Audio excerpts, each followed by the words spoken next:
Hey summitgoers, my name is Arul Nigam and I'm a high school junior from Northern Virginia. As we all gather here today, virtually, from all across the world, I'm honored and excited by the opportunity to share my mission with you. Thank you for inviting me.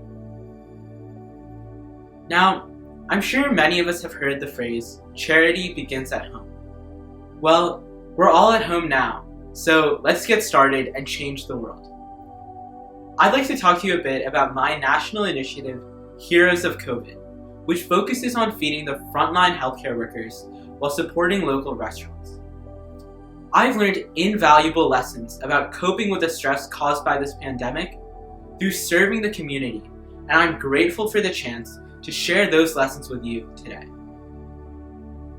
By mid-March, the coronavirus had infiltrated the borders of every country. With schools shut down, social gatherings banned, and spring break trips canceled, we were all catapulted into deep isolation. America and the world had come to a grinding halt. To add on to that, I was troubled by the many unknowns. How long will we be secluded? Will everyone in my family stay safe? What about school? Will it open in the fall? What will happen to summer internships? What about college? All of us, especially as young people, are extremely affected by these questions over our future. The coronavirus has impacted all of us. Day by day, our fears and uncertainty have grown, and day by day, our outlets for stress seem to shrink even faster. But amidst my own struggle, I saw countless superheroes giving it their all. Watching these trailblazers innovatively navigate this precarious situation in an unprecedented time of crisis was awe-inspiring. I've learned about the struggles of so many selfless frontline workers. Their fear is no less than mine. If anything, it's probably greater. And many of the everyday heroes emerging in this pandemic are different from those that we typically think of. They're small business employees, educators, food system workers, and others. Few of these people signed up for jobs that they ever thought would be considered high risk. Yet, every day they risk their lives to keep society running. And healthcare workers in particular take that risk to protect and heal others, the vulnerable, in the face of the greatest unknown, the virus itself. So, in order to cope with my own struggle, I took a page out of their book. Rather than wallowing in my own misery, I built my own resiliency. I recognized that if I tried to view this crisis from a different vantage point, I could make a difference. I decided that by giving back to my community and helping those who can't help themselves, I would gain a sense of purpose. In whatever small way I can, I would be helping to alleviate some of the problems in the world and thereby give meaning to what otherwise might feel like a meaningless time. So I turned my focus to the healthcare workers. I recognized that they were spending so much time fighting against the virus that they didn't have the time to do their own grocery or prepare their own meals. And frequently, they couldn't even leave the hospital premises to go buy meals because of PPE shortages. And for night shifts in particular, which may not have their first break until 2 a.m., this was an even bigger problem. I also heard a lot of stories about how restaurants all across the country were facing their own struggles.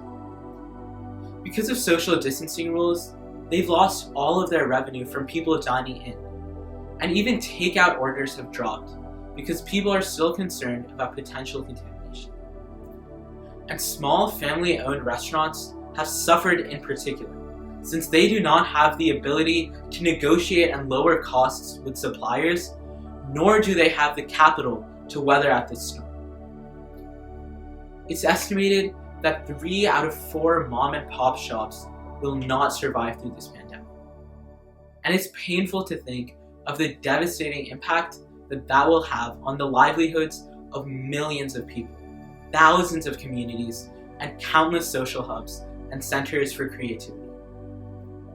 Layoffs and even shutting down have been real, difficult considerations for these restaurants.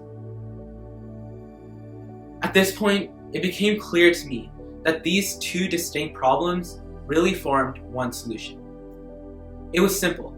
Healthcare workers needed food, and restaurants needed to provide food. All that I had to do was bridge the gap. I started by raising funds, and then purchased meals to be delivered from the restaurants to these hospitals. That helped restaurants stay afloat and helped feed hospital workers who didn't have the time to bring or buy their own lunch. So I set out with my initiative, Heroes of COVID. At first, I was really disheartened. As I scoured countless data sources to identify which COVID hotspots to help first, from the Johns Hopkins Coronavirus Resource Center to the analysis by the New York Times, it was painful to see the quickly rising number of cases and deaths all across the country. And there were also many other unfortunate considerations. For example, although there were so many areas with high case counts, my resources and donations were limited. So I had to strategically choose the areas with hospitals that were the most overburdened, forcing me to leave out some smaller states that had high relative rates of increase, but fewer cases than the big cities. But I first became optimistic after seeing an outpouring of support from donors all across the world. And from that moment, the momentum just kept on increasing. I was even more motivated after meeting so many kind, generous, and selfless people all across the country. From the comfort of my own home, the restaurant staff and hospital administrators that I worked with to organize my national effort were incredibly supportive and showed me the altruism of people all around the country and all around the world. All of these people, from all walks of life, came together behind this cause to help better and support the community. And what was truly moving was the messages of gratitude that I received from healthcare professionals who my initiative reached. Many of them received these meals on the toughest days of this pandemic. And although it was such a small thing, it created a bright spot for me. In fact, one of my first meals delivered in New York arrived at the ICU on the same day that they had just lost a teammate. It reminded me that even healthcare workers are not immune to this disease. They know what they're risking, and they do it anyway. And showing a little gratitude towards those who sacrificed for us can go a long way to make both them and ourselves feel better. Even outside of the era of COVID, giving brings me inner peace. Focusing on a cause that means so much to you gives you a sense of purpose. And as each meal was delivered and each new milestone was achieved, I had a sense of inner contentment. To date, Heroes of COVID has delivered over 1,600 meals to 40 different hospitals across 20 states. And to add to each of those meals, I attach a small personalized thank you note. It's just my small token of appreciation for the unwavering human spirit of these heroes. It's to add a ray of sunshine as they ride out with limited protective gear, rationed medical equipment, and often go back to an empty home, where many have temporarily chosen a pariah lifestyle to keep their loved ones safe.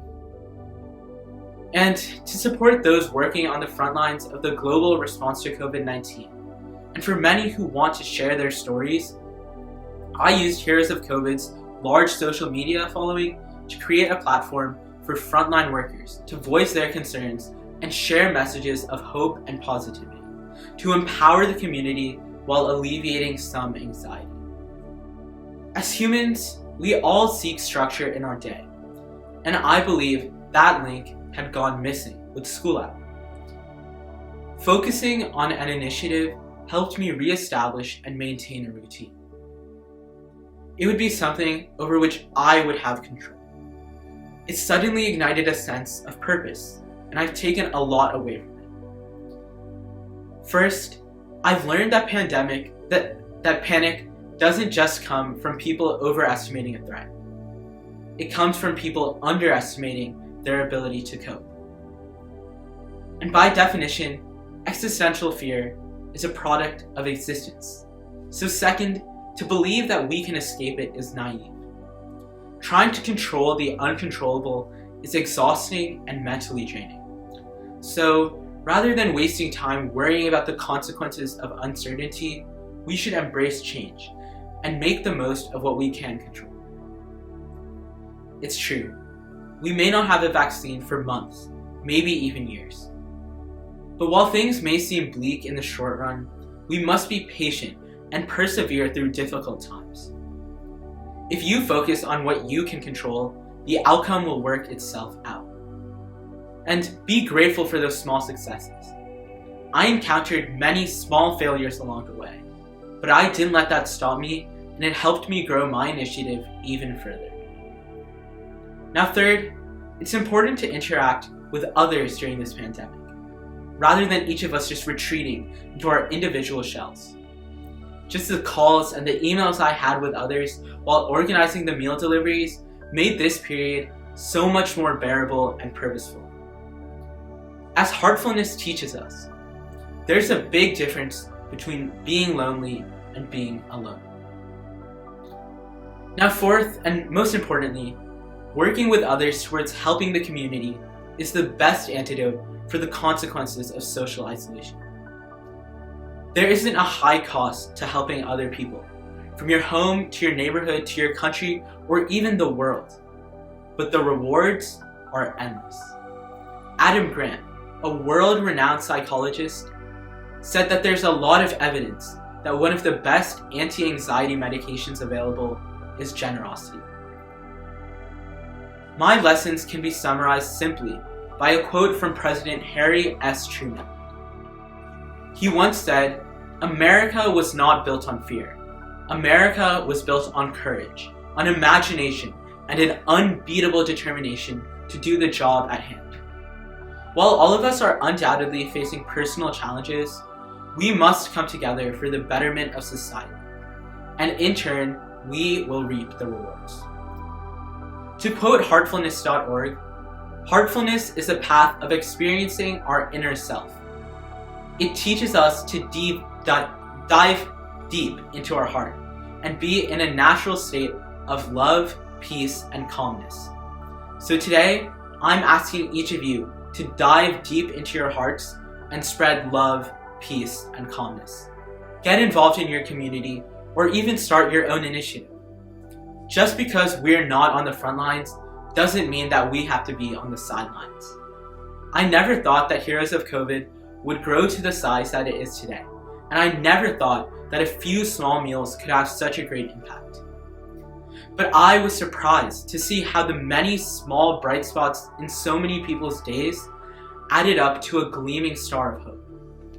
And after funds began to dwindle, many news networks reached out to me to feature the initiative, which spread the word and caused another great wave of generosity from around the community. And when I was fortunate enough to be featured on Live with Kelly and Ryan, their partners at Unilever made a generous donation of $5,000, which is helping me bring an additional 1,000 smiles behind the masks of selfless frontline healthcare workers. Whatever skills or whatever experience you may have, begin there and help others, because that is the best way to help yourself. Unfortunately, we live in a world full of problems. Wherever you live, urban or rural, blue state or red state, rich or poor, there will always be issues to solve, and there will always be people who need help. So be the person to give that help. In the midst of this pandemic, us, the youths of today, were given a gift of time. Time we can use to reflect on our world, ourselves, and our skills, and develop and cultivate projects of our own. So I encourage all of you, substitute a rainy day for a quarantine day. Dust off those genius invention ideas you have saved and make them happen. Set and achieve goals. If you're feeling overwhelmed by the pandemic or trapped inside, hands tied, and nothing you can do to make the situation better, I promise you, that's not the case. Explore options around you and start your own project, or even join a friend's. Uniting together will make your day purposeful and bring you joy and happiness to see you step closer towards your dreams. The moment your idea brings someone else a smile, it's just a feeling that I can't describe. If you'd like to learn more about Heroes of COVID or support the initiative, please visit heroesofcovidinitiative.com. Thank you for your time and generosity.